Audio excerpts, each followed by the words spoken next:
we're going to start off the show with our regular segment we have to talk about.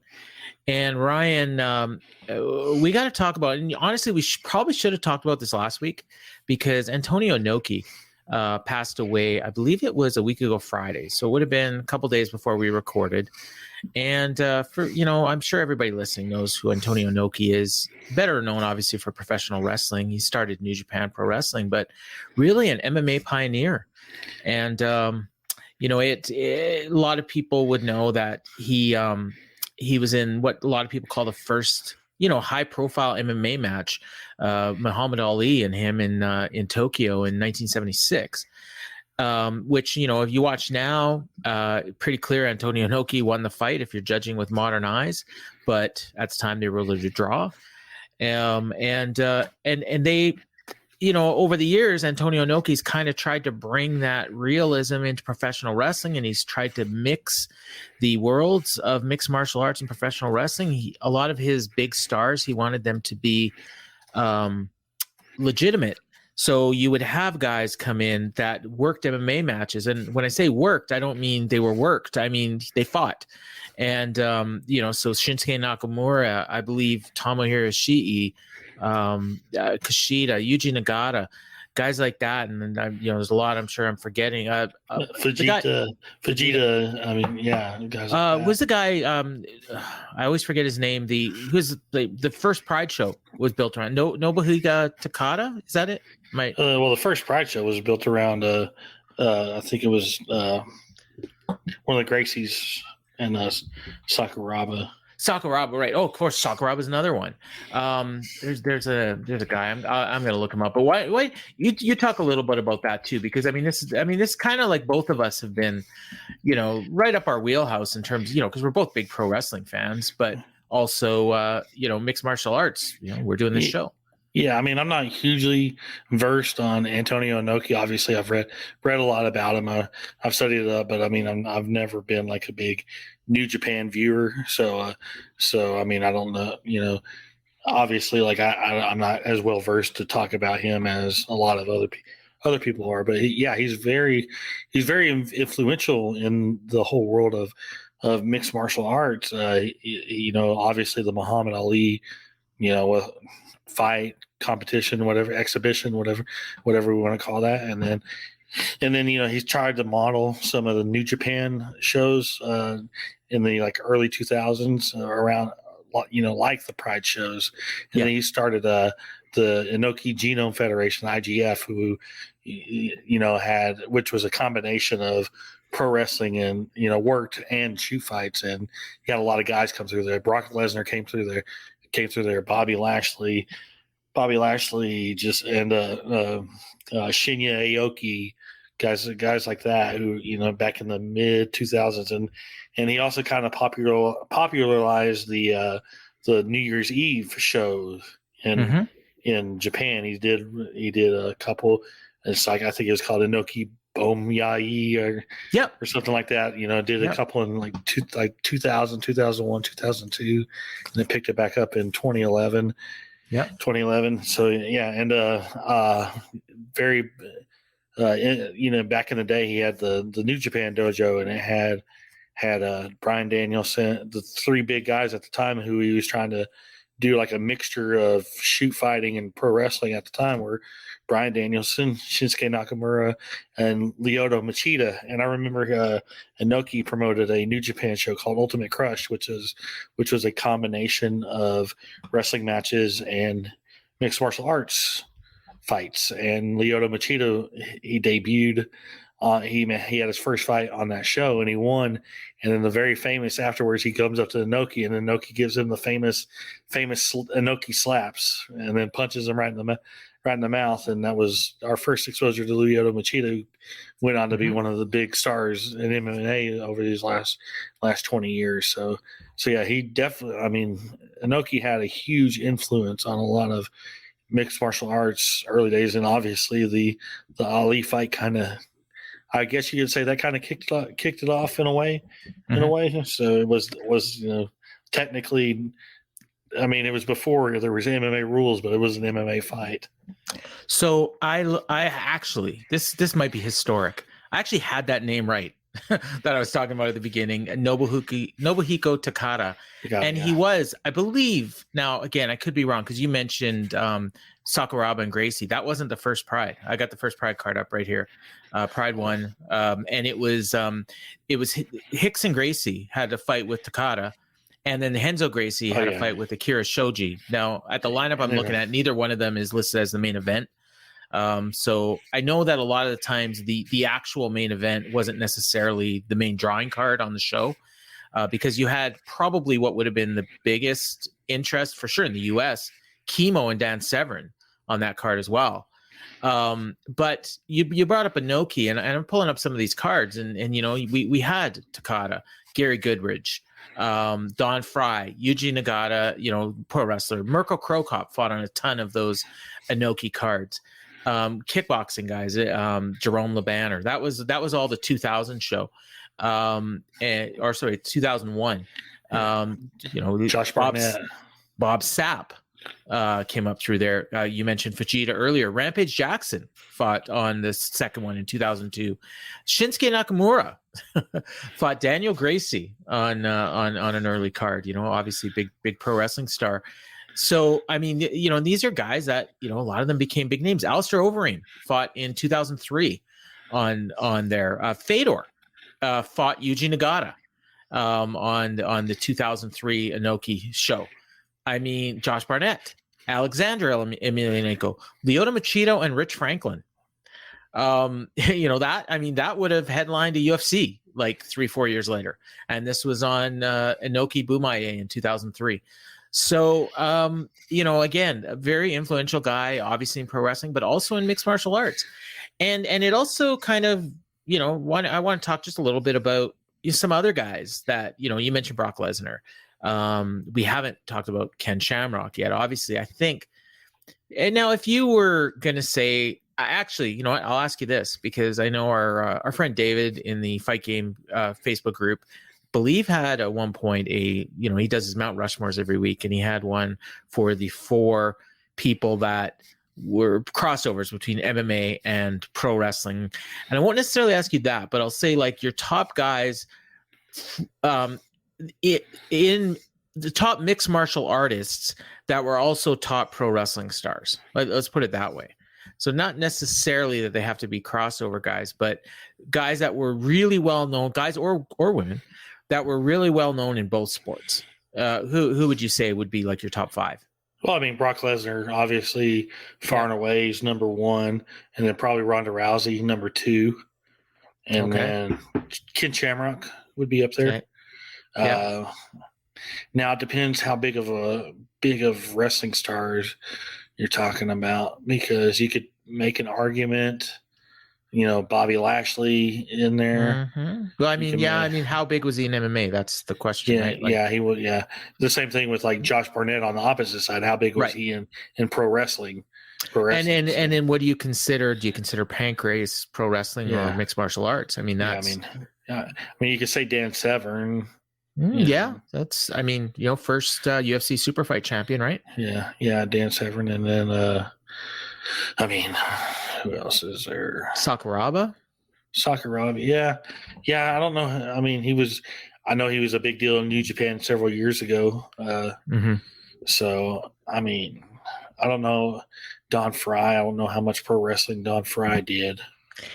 I think it was more of like the worked mixed martial arts kind of fights. Like, I mean, I questioned some of those early, well, not necessarily early, but some of those fights that are listed as MMA fights were probably worked.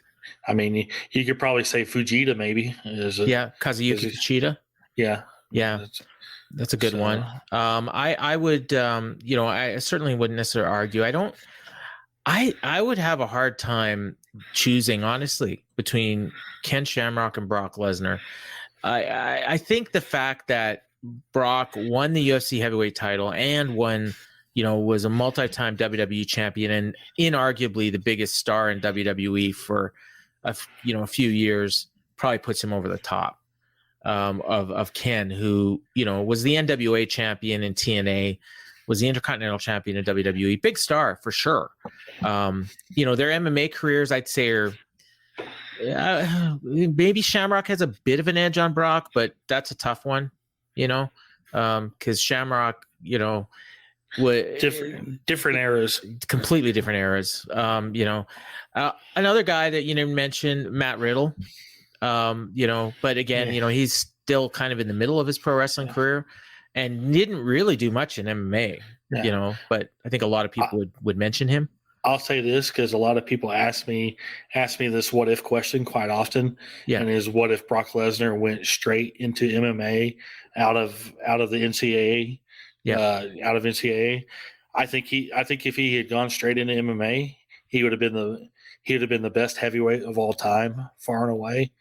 But he would never have been the superstar he is because the pro wrestling, his little stint in pro wrestling that however long barely, it didn't even last 2 years. And the thing is, you look at first stint made him such a huge star, and everything that led after that, that's what boosted his MMA career. And he also, he graduated from college in 2000. So, UFC was at its lowest point at that point. So, if he comes in and becomes a UFC champion, that means almost nothing. He probably would have started out in Pride. Yeah. And then, eventually came over. But then by 2007, 2008, when UFC was really, kicking off, he might have been beat up by then. He might have been huge because he could have been Fedor. Yeah, well, that's the comparison. But then, the kind of wars that Fedor had, what kind of condition would Brock have been in? We don't know. It's such a big what if, because even in MMA, he had, really his whole career was 7 fights, 8. So would he have been? Would his body have held up? And half of them were with a crippling diverticulitis disease. Yeah, exactly. Yeah. So him. And then Lawler. A lot of people mentioned Tom Lawler in that discussion we had. Now, I love Tom. He's been on this show. I don't even think he would put himself in the top 20. But he's made a good career in both. And then there's a lot of guys in Japan. That we're not even talking about. Guys I mentioned Yuji Nagata and Takada. Shinsuke, very small MMA career, but huge wrestling career, right? So that guys like that, I think Hager, we didn't mention, former WWE champ. I believe he's an undefeated mixed martial artist technically. But that's his MMA career is almost like a novelty act. But he's been on national TV fighting. Lashley, I think people kind of disregard his MMA career, but he, and I kind of just did, but 17-3, I think was his record, if I'm not mistaken. I didn't look it up, but, and he fought in Bellator for a good portion of that. So, just never really fought any big competition. 15-2. 15-2. Okay. I don't know where I got 17-3, but 15-2 is actually, I think, a little bit better if you're looking at the percentages. 15-2. I think another what if. If Lashley and Lesnar somehow could have had a match together, I think it would have been a pretty big deal. Lashley's headlined to WrestleMania. They would have played off that probably, but I don't think just the trajectories by the time, when Brock was at his peak, Lashley wasn't even really fighting. And when Lashley was at his peak, Brock wasn't fighting. So, now he fought afterwards, but I suppose in 2014, 2015, they probably would have had a competitive fight. I just don't know what kind of interest they would have had. Yeah. These are all big what ifs. It's hard. Yeah, absolutely. It's hard to say. So the one time that it looked logical, like it could happen, was when Lashley technically was under Strikeforce contract whenever Zuffa bought him out, but they just never brought him over to That's UFC. Surprising, don't you think? A little bit. Yeah, well, I think his desire at the time, this was 2011. I think Lashley still wanted to wrestle. Okay, so, and UFC didn't want the guys wrestling. You have to choose. UFC was like, you have to choose one or the other, and he chose Impact. I mean, but I guess he figured he could get back into WWE eventually, which he obviously did. All right. I thought that was fun.